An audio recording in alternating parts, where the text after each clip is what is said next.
It's the most wonderful time of the year, and as always in December, I've decided to review something festive. And nothing quite says Christmas like a giant kaiju wreaking havoc on an unsuspecting town or village. Okay, not really, but I really wanted to see this movie in theaters. This is Vader Reviews. We are honored that you would join us as I review Godzilla -1. Written and directed by Takashi Yamazaki, who also supervised the visual effects on the film. Produced on a budget of just $15 million, under 10% of Legendary Pictures' Godzilla vs. King Kong, Godzilla -1 marks the 70th anniversary of the character, and is the 37th film in the TOHO Godzilla franchise.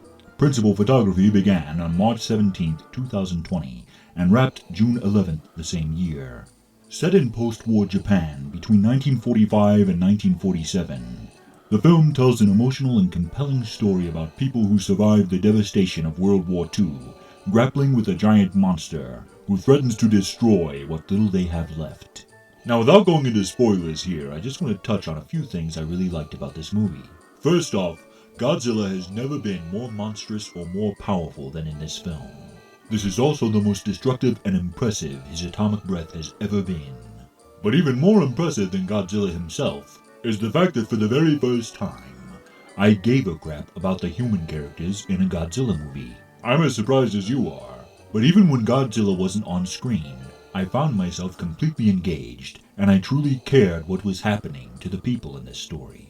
Also, since it was a period piece, there were no cell phones, computers, or internet nonsense to solve all their problems, and that was refreshing to say the least.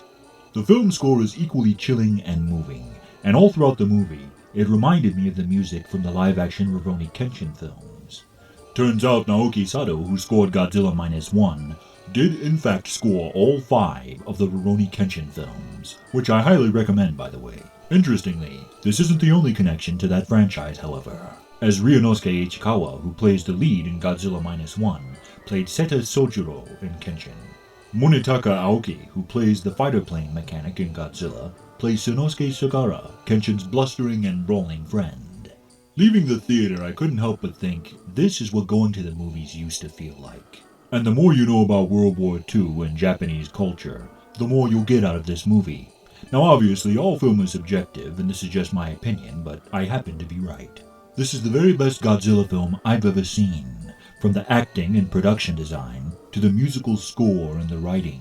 You feel the emotional weight of every moment. And while it's usually fun to see Godzilla stomping around destroying stuff, in this film, you feel the sense of terror and loss, the consequence of Godzilla's destruction. Perhaps it's because it's set in post-war Japan, and the story follows the main characters rebuilding their lives after the devastation of the war, seeing them struggle to survive in bombed-out cities. When Godzilla appears as an unstoppable natural force of destruction, it doesn't feel silly or fun. Instead, you feel the human cost of what is happening. The film is not bleak and joyless, however. It is emotional, yes, but it does have a heart, and there are properly placed moments of levity that never sacrifice the dramatic tension as many Western films do these days, and I appreciated that. In the end, Godzilla -1 is more than just a good monster movie. It's a compelling and emotional human drama that just happens to have a monster in it. Writer-director Takashi Yamazaki took heavy inspiration from the original 1954 Godzilla, as well as Steven Spielberg's Jaws and the films of Hayao Miyazaki, in an effort to blend heart and spectacle, to bring audiences more than just a monster breaking stuff. Gareth Edwards, who directed the 2014 American Godzilla, attended a screening of Godzilla -1 and admitted to feeling a bit jealous, saying, "This is what a Godzilla movie should be like." And I couldn't agree more.